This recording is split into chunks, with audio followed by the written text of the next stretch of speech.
Good morning student, my self Vijayalakshmi. और हम देख रहे थे जो वाटर रिसोर्सेज का चैप्टर है, ठीक है। इसमें हम लोगों ने देखा था किस तरह से जो वाटर है उसका यूज़ किया जाता है, मैनेजमेंट से उसको मल्टीपर्पज़ में काम में लिया जाता है डैम्स बना के। और जो वाटर है वो हमारे लिए कितना नेसेसरी है, कितनी ज़रूरी है। हम लोग डेली लाइफ में भी देखते हैं पानी के बिना कोई काम नहीं हो सकता हमारा, है ना। तो इस तरह से वाटर है वो उसको किस तरह से मैनेजमेंट करके यूज़ किया जाए जिससे वो सबको प्रॉपरली अवेलेबल हो सके और उसके ज़्यादा से ज़्यादा जो है बेनिफिट्स मिल सके लोगों को। तो इसके लिए जो अलग अलग प्रोजेक्ट बने हुए हैं सेंट्रल गवर्नमेंट और स्टेट गवर्नमेंट्स के, वो हम लोग पढ़ रहे थे। तो इसके अंदर हम लोगों ने सेंट्रल गवर्नमेंट में जैसे भाखड़ा नांगल प्रोजेक्ट है, इसको देख लिया था। और उसके बाद में हम लोगों ने जो दामोदर वैली प्रोजेक्ट है जो वेस्ट बंगाल में है, उसको भी हम लोगों ने देखा था लास्ट क्लास में। आज हम देखेंगे हीराकुंड जो है, हीराकुंड प्रोजेक्ट, ठीक है। तो ये आज हम पहले देखो बुक का चैप्टर जो है ना, बुक को देखते हैं, ठीक है। बुक से रीड करते हैं, उसके बाद में जो शॉर्ट नोट्स हैं वो आपको डिस्कस कर देते हैं, आपके साथ डिस्कस करेंगे, ठीक है। तो जिससे क्या होता है, बुक के अंदर के जो छोटे छोटे टॉपिक्स हैं वो सारे के सारे इसमें कवर हो जाएंगे।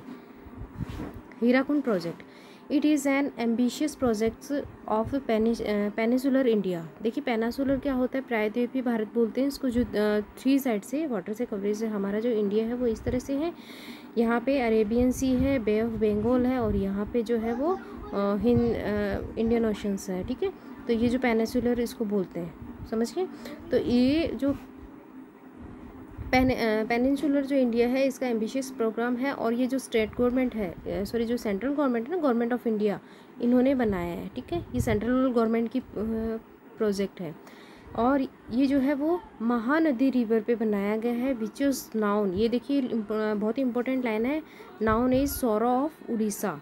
तो ये सौरो ऑफ उड़ीसा के नाम से जाना जाता है महानदी को। हम लोगों ने लास्ट क्लास में सौरो ऑफ बंगाल भी पढ़ा था, दामोदर रिवर, याद आया।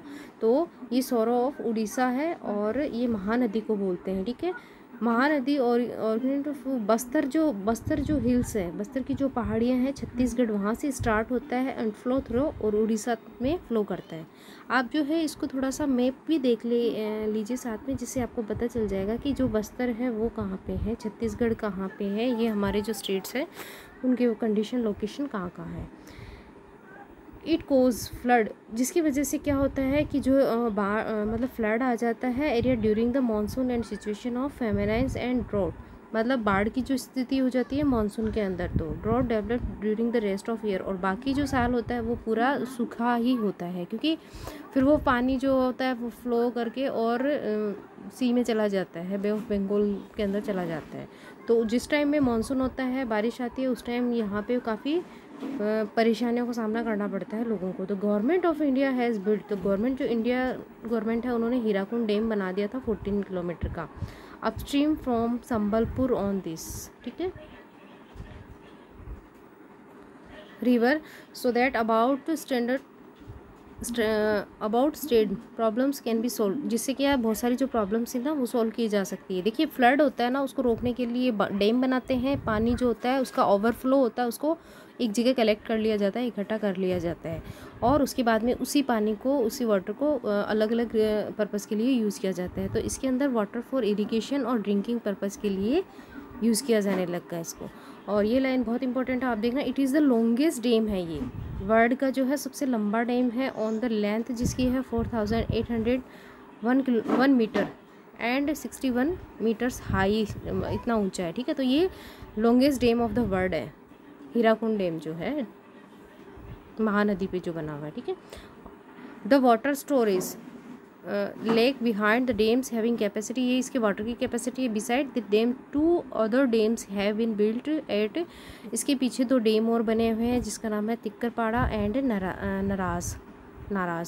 This project has been completed into 2 phase, ये जो है वो 2 फेज़ मतलब 2 चरणों में कंप्लीट हुआ। फर्स्ट फेज़ के अंदर हीराकुंड डैम्स बनाया गया जो संबलपुर डिस्ट्रिक्ट के अंदर है, ठीक है, उड़ीसा की जगह है संबलपुर, वहाँ पे ये हीराकुंड डैम है। And with the construction of Borgadha canals, और इससे जो कैनल बनी हुई एक नहर निकली हुई है, बोरगढ़ा बोलते हैं इसको, ठीक है। और जो सेकंड फेज़ जो था ना, उसके अंदर पावर प्लांट्स बनाए गए, 4 पावर प्लांट्स है, ठीक है, 4 जो है वो पावर प्लांट्स बनाए गए इलेक्ट्रिसिटी जनरेट करने के लिए। तो जो डैम का वाटर होता है उसको इरिगेशन, वाटर सप्लाई और इलेक्ट्रिसिटी कन्वर्ट करने के लिए यूज में लिया गया है। ठीक है, ये इसका पिक्चर है, इसके अंदर आप देखिए इस तरह का ये डैम बना हुआ है। देखिए इसलिए आपको बुक से बताया गया है, जिससे आपको ये पिक्चर वगैरह आप देखोगे तो आपको इजीली समझ में आ जाएगा। तो ये हमारे मेन प्रोजेक्ट थे सेंट्रल गवर्नमेंट के, जो बड़े प्रोजेक्ट थे मल्टीपर्पज़ प्रोजेक्ट वो ही थे। ठीक है, वो हम लोगों ने डिस्कस किया। भाखड़ा नांगल था, हीराकुंड था, और ये जो दामोदर रिवर पे जो बना हुआ था वो। इसके बाद में हम लोग इसमें देखेंगे multipurpose hydro projects in Rajasthan. ठीक है, हाइड्रो जिसके अंदर इलेक्ट्रिसिटी जो है उसको भी यूज़ किया गया है, किस तरह से वाटर के जो प्रोजेक्ट है। तो हम आज राजस्थान से रिलेटेड जो टॉपिक है उनको डिस्कस करेंगे। तो इसमें सबसे इम्पोर्टेंट है वो चंबल वैली प्रोजेक्ट। चंबल जो रिवर है ना उस पर बना हुआ जो प्रोजेक्ट है वो सबसे इम्पोर्टेंट है। तो ये एक जॉइंट वेंचर है राजस्थान और मध्य प्रदेश का। ठीक है, हमारा जो नेबरिंग स्टेट है मध्य प्रदेश, उसके ये स्टार्ट हुआ था 1953 के अंदर on the river of Chambal नदी पे स्टार्ट हुआ था। It was started in 3 phase, ये 3 चरणों में 3 फेज़ में स्टार्ट हुआ in order to solve the problem of. अब जो मेन यहाँ की प्रॉब्लम क्या थी, सॉइल इरोजन। मिट्टी जो होती थी ना वो जैसे चंबल नदी के अंदर जब बारिश का पानी आता ना तो बहुत ज़्यादा जो सॉइल है उसका इरोजन हो जाता था, मतलब मिट्टी अपनी जगह से हट जाती थी, कटाव हो जाता है उसका, फ्लड और बाढ़ आ जाता है आसपास के एरिया के अंदर, cause by river Chambal and other related losses. ठीक है, तो इसकी जो और भी सहायक नदियाँ थी उनके अंदर क्या होता है, बारिश के मौसम में काफ़ी जो है वो पानी आ जाता और जिसकी वजह से आसपास के एरिया को काफ़ी नुकसान पहुंचता। तो इसके जो प्रॉब्लम था इसका सॉल्यूशन करने के लिए यहाँ पे प्रोजेक्ट चलाए गए। इन द फर्स्ट, सबसे पहले जो फेज़ था उसके अंदर प्रोजेक्ट था गांधी सागर डैम। देखिए इस पर 3 डैम बने हुए 3 प्रोजेक्ट के अंदर 3 फेज़ के अंदर। ठीक है, तो जो फर्स्ट था ना वो गांधी सागर डैम बना हुआ है। देखिए आपको इसकी जो डैम्स के नाम हैं वो ध्यान में रखने हैं कि कौन कौन से डैम बने हुए हैं, और स्पेशली जो राजस्थान का हम लोगों ने सेंट्रल का पढ़ा था तो उसके अंदर तो फिर भी जैसे बड़े क्वेश्चन के अंदर आता है, लेकिन जो फोकस हमको करना है वो राजस्थान के अंदर करना है। ठीक है, क्योंकि उससे रिलेटेड क्वेश्चन तो आएंगे ही आएंगे। तो डैम इन मंदसौर डिस्ट्रिक्ट के अंदर है, जो एमपी के अंदर है। ठीक है, तो गांधी सागर जो फर्स्ट फेज़ का जो डैम था वो एमपी के अंदर बना गया था, क्योंकि ये एमपी और राजस्थान का कंबाइंड वेंचर था इसलिए। The canal system war build, और यहाँ पे नहरों का जो सिस्टम है वो भी बनाया गया। इन द सेकेंड फेज़ के अंदर राणा प्रताप सागर डैम बनाया गया रावत भाटा इन चित्तौड़ डिस्ट्रिक्ट, और ये है हमारे राजस्थान के अंदर। ठीक है, सेकेंड फेज़ में। उसके बाद में एंड हाइड्रो इलेक्ट्रिसिटी प्रोडक्शन, जो रावत भाटा जिसको बोलते हैं ना, रावत भाटा के अंदर आप लोग कभी देखोगे तो उसके अंदर है कि ये हमारा इलेक्ट्रिसिटी का प्रोजेक्ट है, वहाँ पे इलेक्ट्रिसिटी प्रोडक्शन का काम होता है। थर्ड जो फेज़ है जवाहर सागर पिकअप डैम थोड़ा सा छोटा होता है। ठीक है, इसलिए उसको पिकअप डैम बोलते हैं। तो जवाहर सागर जो डैम है वो बना हुआ है border of Kota and Bundi का जो बॉर्डर है। ठीक है, districts with the power house were build, और यहाँ पे पावर हाउसेस भी बने हुए हैं। तो इलेक्ट्रिसिटी के जो पावर हाउसेस है ना वो बने हुए हैं। तो इसमें 3 डैम है। ठीक है, 3 डैम है, 3 प्रोजेक्ट है, 3 फेज़ में कंप्लीट हुआ है ये। उसके बाद में in 1960s Kota barrage was constructed, एक कोटा बेराज से छोटा जो डैम है वो भी बनाया गया, और कैनल्स है वो इरिगेशन आर राजस्थान स्वर इंक्रीजेज बाय दिस, और नहरें निकाली गई है जिसकी वजह से राजस्थान के अंदर इरिगेशन सिंचाई का काम किया जा सके। ठीक है, तो ये हमारा जो चंबल प्रोजेक्ट था तो आपको समझ में आ गया होगा। आगे हम नोट्स में इसको वापस से देख लेंगे। माही बजाज सागर प्रोजेक्ट, ठीक है, इट्स जॉइंट वेंचर, ये किसका है, राजस्थान और गुजरात का जॉइंट वेंचर है। ठीक है, राजस्थान और गुजरात जो है वो मिलके, क्योंकि ये जो नदी होती है ना वो एक जगह तो बहती नहीं है कि भाई जैसे राजस्थान की राजस्थान में बहेगी, इसकी तो कोई बाउंड्री तो होती नहीं है। अब ये गुजरात से शुरू हुई और राजस्थान में बही और वापस से गुजरात में चली जाती है। ठीक है, तो अब जैसे चंबल है तो चंबल जो है वो एमपी से स्टार्ट होती है, फिर हमारे यहाँ पे राजस्थान में एंटर करती है, राजस्थान में बह के और फिर वो यूपी में चली जाती है। तो ये इसलिए इसको जॉइंट वेंचर बोल देते हैं, क्योंकि ये एक का प्रोजेक्ट नहीं होता है। इसके अंदर जिस स्टेट में ये जाती है, जहाँ से ये पास होती है, गुजरती है, उसका भी इसमें रोल होता है। तो जो माही बजाज है वो गुजरात और राजस्थान का जॉइंट वेंचर है। In this year 1966 an agreement was, 1966 के अंदर जो है वो एग्रीमेंट हुआ था, sign by the both states, जो दोनों स्टेट्स हैं उन्होंने साइंस किए थे इसके ऊपर, for this new project on the river Mahi. ठीक है, ये माही नदी पे बना हुआ था, और ये जो माही नदी है वो कहाँ से निकलती है, विंध्याचल माउंटेन से। विंध्याचल जो पहाड़ है, विंध्याचल जो माउंटेन है, वो हमारे सेंट्रल जो इंडिया का पार्ट है ना, वहाँ से निकलती है, ठीक है। This project was intended for the development of, अब ये जो प्रोजेक्ट है वो क्यों शुरू किया गया, इकोनॉमिक के लिए, इरिगेशन के लिए and power facilities of tribal region situated in the flow areas, ठीक है। ट्राइबल एरियाज़ है ना, हमारे जो राजस्थान का जो साउथर्न पार्ट है वो ट्राइबल्स एरिया में आता है, आदिवासी जिसको बोलते हैं, जंगल ज़्यादा होते हैं, वहाँ पे लोग रहते हैं। फ्लो एरिया ऑफ रिवर माही इन डूंगरपुर और बांसवाड़ा, ये दो जो है डिस्ट्रिक्ट ये मेन आते हैं इसमें।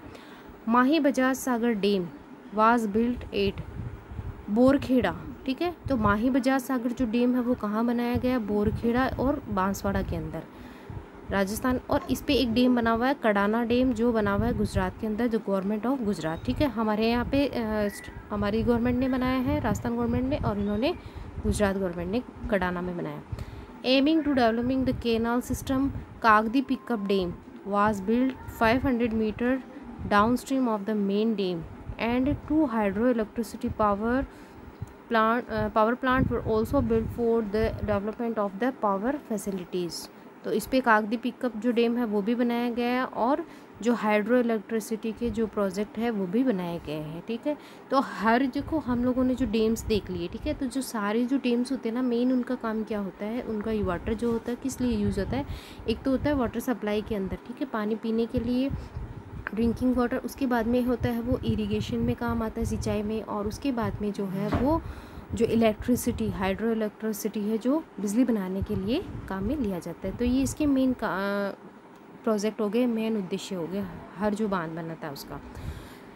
नेक्स्ट हम देख रहे हैं हमारे राजस्थान का एक इम्पोर्टेंट है बिसलपुर प्रोजेक्ट, ठीक है। ये नया ही प्रोजेक्ट है, बिसलपुर प्रोजेक्ट है, वो 1997 से 1998 तक का इसका टाइम पीरियड है, ठीक है। It is a multipurpose project, ये भी एक मल्टीपर्पज़ प्रोजेक्ट है जिसके अंदर इरिगेशन, सिंचाई में भी काम आता है, और ड्रिंकिंग वाटर सप्लाई, दोनों काम ले लिए जाते हैं। The project comprises concrete dam, ये इस पे जो डैम बना हुआ 5 centimetre longs with the maximum height 39.5 metre across the river of Banas, ठीक है। तो कौन सी नदी पे बना हुआ है, बनास नदी पे बिसलपुर बांध बना हुआ है। At a place called Bisalpur, अब ये बिसलपुर जो जगह है ना वो कहाँ है, ये देखना है अपने को। ये जो टाउन है टोडा रायसिंग, जो टोंक डिस्ट्रिक्ट के अंदर आता है राजस्थान के अंदर, ये हमारा मतलब ओनली राजस्थान का ही है। इसके अंदर से 2 canals have been taken from the left और राइट साइड में जो है वो 2 कैनाल्स निकाली गई है, और ये इन कैनाल्स से क्या यूज़ होता है, इरिगेशन इज सवाई माधोपुर, ठीक है। सवाई माधोपुर जो डिस्ट्रिक्ट है वहाँ पे इरिगेशन का काम होता है, और ड्रिंकिंग वाटर सप्लाई की जाती है Jaipur city, Ajmer, Kekri, Sawar, Beawar and route village, और इसके रास्ते में जो भी गांव आते हैं वहाँ पे वाटर, ड्रिंकिंग वाटर है वो बिसलपुर डैम से ही आता है, और इरिगेशन का काम किया जाता है 256 विलेज टोंक डिस्ट्रिक्ट के अंदर से, ठीक है। तो बिसलपुर जो है वो बनास नदी पे, जो बनास रिवर है उस पे बना हुआ है, और ये इसका मेन जो है इरिगेशन और ड्रिंकिंग वाटर का है, ठीक है। तो कौन कौन से जो एरिया है वहाँ पे इरिगेशन में आता है, सवाई माधोपुर और ये आसपास का एरिया, और जयपुर सिटी और इसके जो आसपास का है नेबरिंग जो एरिया है वहाँ पे ये ड्रिंकिंग वाटर के रूप में सप्लाई किया जाता है। ये हमारे जो राजस्थान है इसके मेन जो है ना वो प्रोजेक्ट थे, ठीक है। अब हमने जो पढ़ा है उसको हम एक बार शॉर्ट नोट्स में रिवाइज कर लेते हैं, जिससे आपने जो भी ऊपर बुक में पढ़ा है उसको आपको इजीली समझ में आ जाए, ठीक है। ये हम लोगों ने पढ़ा था भाखड़ा नांगल डैम्स प्रोजेक्ट, हमने कल देख लिया था। स्टार्ट हुआ था 1948 के अंदर और कंप्लीट हुआ था 1963 में। ये जो है वो बिलासपुर एरिया के अंदर, ठीक है, और सतलुज रिवर पे बना हुआ है। इसके अंदर जो स्टेट्स हैं पंजाब, हरियाणा और राजस्थान, इन जो 3 जो स्टेट है इनकी कंबाइंड वेंचर है ये, और इसकी जो मेन ऑब्जेक्ट है वो है irrigation, drinking water and electricity development, ठीक है। तो ये हम लोगों ने देख लिया था। उसके बाद में देखा था हमने दामोदर वैली प्रोजेक्ट, ठीक है। तो ये स्टार्ट हुआ था 1948 के अंदर, और रिवर्स जो दामोदर जो रिवर है उसको सौर ऑफ बंगाल भी बोलते हैं, अभी हमने देखा था। इसके अंदर जो स्टेट है वो है वेस्ट बंगाल और झारखंड। इसके जो ऑब्जेक्ट क्या है, मेन ऑब्जेक्ट है स्टॉप फ्लड, बंगाल के अंदर जब बाढ़ आ जाती है तो उसकी सिचुएशन को रोकने के लिए बनाया गया था ये, और इलेक्ट्रिसिटी डेवलपमेंट के लिए बनाया गया था। आज हमने देखा था हीराकुंड जो प्रोजेक्ट है, तो ठीक है। अभी हमने देखा it is the longest dam, ये सबसे लंबा डैम है वर्ल्ड का, विद ए लॉन्ग, जिसकी लेंथ है 4800 1 मीटर एंड 61 मीटर हाइट है इसकी, और इसको सबसे बड़ा मैनमेड डैम भी कहते हैं, मानव निर्मित डैम सबसे लंबा। ये जो है वो महानदी रिवर पे बना हुआ है, ठीक है। और महानदी रिवर है उसको सौरा ऑफ उड़ीसा बोलते हैं, महानदी जो रिवर है उसको सौरा ऑफ उड़ीसा बोलते हैं। और इसके अंदर जो स्टेट्स हैं, किन किन स्टेट के अंदर ये है, तो उड़ीसा एंड छत्तीसगढ़। ऑब्जेक्ट क्या है मेन, इसके उद्देश्य क्या थे, किस चीज़ों को ध्यान में रखते हुए बनाई गई थी, तो स्टॉप फ्लड एंड इरोजन, ठीक है। तो बाढ़ की जो स्थिति हो जाती है ना, सौरा ऑफ उड़ीसा बोलते थे, क्योंकि बारिश के मौसम में हर साल यहाँ पे बाढ़ आ जाती है और जो मिट्टी होती है उसका इरोजन हो जाता है, एक जगह से वो हट जाती है, तो उसको भी रोकने के लिए प्रोजेक्ट स्टार्ट किया। उसके बाद में इलेक्ट्रिसिटी जनरेट, तो देखिए इलेक्ट्रिसिटी, फ्लड हो गया, इरिगेशन हो गया, वाटर सप्लाई हो गया, ये सारे जो है इसके सारे जो डैम है ऑलमोस्ट सबके कॉमन फीचर्स है। This project completed into 2 phase, ये 2 फेज़ में कंप्लीट हुआ। पहले में हीराकुंड जो डैम है वो बनाया गया संबलपुर डिस्ट्रिक्ट के अंदर, और जो सेकेंड फेज़ था उसके अंदर 4 पावर प्लांट्स थे ना, वो बनाए गए इलेक्ट्रिसिटी के लिए, ठीक है। अभी हम देख रहे थे राजस्थान की प्रोजेक्ट, इसके अंदर हम लोगों ने देखा था चंबल वैली प्रोजेक्ट सबसे इम्पोर्टेंट था। ये स्टार्ट हुआ था 1953 के अंदर, और इसके अंदर राजस्थान और मध्य प्रदेश जो स्टेट है वो दोनों शामिल है। इसका जो पर्पस क्या था, टू स्टॉप सॉइल इरोजन, मिट्टी का कटाव जो रोकना था, और फ्लड जो बाढ़ का जो कंडीशन थी ना आसपास के एरिया में, इसको कंट्रोल करना था। इसके जो रिवर है वो चंबल नदी पे ये बना हुआ है, ठीक है। ये 3 फेज़ मेन जो है ना 3 फेज़ में बना हुआ है, जिसपे 3 डैम बनाएंगे अलग अलग फेज़ में, जिसके अंदर फर्स्ट था गांधी सागर डैम जो एमपी के अंदर है, हम लोगों ने पढ़ा था, मंदसौर जो जिला है वहाँ पे। राणा प्रताप सागर जो डैम है वो राजस्थान के अंदर है, और जवाहर सागर जो डैम है वो कोटा बूंदी वाला जो बॉर्डर होता है वहाँ पे बनाया गया है, ये भी राजस्थान के अंदर ही आता है, मतलब बॉर्डर पे है। इसके ऑब्जेक्ट क्या थे, तो लोगों को है वो इरिगेशन, पानी जो है ना सिंचाई के लिए यूज़ करने के लिए इसका मेन जो है वो काम में लिया जाता है अभी। और जो वाटर है उसको नहरों, कैनाल से जो है ना नहरों से जोड़ते हुए आसपास के एरिया में सप्लाई करते हैं। उसके बाद में माही बजाज सागर प्रोजेक्ट, तो ये स्टार्ट हुआ था 1966 के अंदर, और ये राजस्थान और गुजरात की जो है वो जॉइंट वेंचर है। ये जो है वो माही नदी पे बना हुआ है, और माही नदी जो है वो विंध्याचल माउंटेन से इमर्ज होती है, वहाँ से निकलती है। इसके जो ऑब्जेक्ट है टू प्रोवाइड इलेक्ट्रिसिटी प्रोवाइड कराना and economic development, irrigation in Dungarpur and Banswara district, जहाँ पे हम लोगों ने देखा था ट्राइबल एरियाज है, ठीक है। इस पे जो है वो डैम बने हुए हैं, वो है एक तो बोरखेड़ा के अंदर, बोरखेड़ा बांसवाड़ा के अंदर बना हुआ है, और एक कडाना ये है गुजरात के अंदर, वहाँ पे बना हुआ है। एक कागदी पिकअप डैम भी बना हुआ है जो जिसका मेन पर्पज़ इलेक्ट्रिसिटी जनरेटर है। तो ये इसके मेन डैम हो गए। इसके बाद में है बिसलपुर जो प्रोजेक्ट लास्ट वाला जो हमने देखा था, बिसलपुर प्रोजेक्ट, ये स्टार्ट हुआ था 1997 से 98 के अंदर, और ये बनास रिवर पे बना हुआ है जो टोंक के अंदर, टोंक जो डिस्ट्रिक्ट है वहाँ पे है। इसके जो ऑब्जेक्ट है इरिगेशन ऑफ सवाई माधोपुर के अंदर तो इरिगेशन का काम करती है ये। उसके बाद में ड्रिंकिंग वाटर की सप्लाई है जयपुर सिटी, अजमेर, केकरी, सेवर और इसके आसपास के जो भी एरिया है, ठीक है, उनके अंदर इरिगेशन और वाटर सप्लाई करना, ये सारा का सारा इसका मेन ऑब्जेक्ट है, ठीक है। तो ये हमारे राजस्थान और इंडिया के जो मेन मल्टीपर्पज़ प्रोजेक्ट थे इनको हमने देखा। आई होप आपको अच्छे से समझ में आ गया होगा। नेक्स्ट जो टॉपिक है वो हम नेक्स्ट क्लास में देखेंगे। इसको आप मैप में भी एक बार देखना, फाइंड करना कौन कौन सी जो जगह है वो कहाँ कहाँ पे लोकेट है, ठीक है।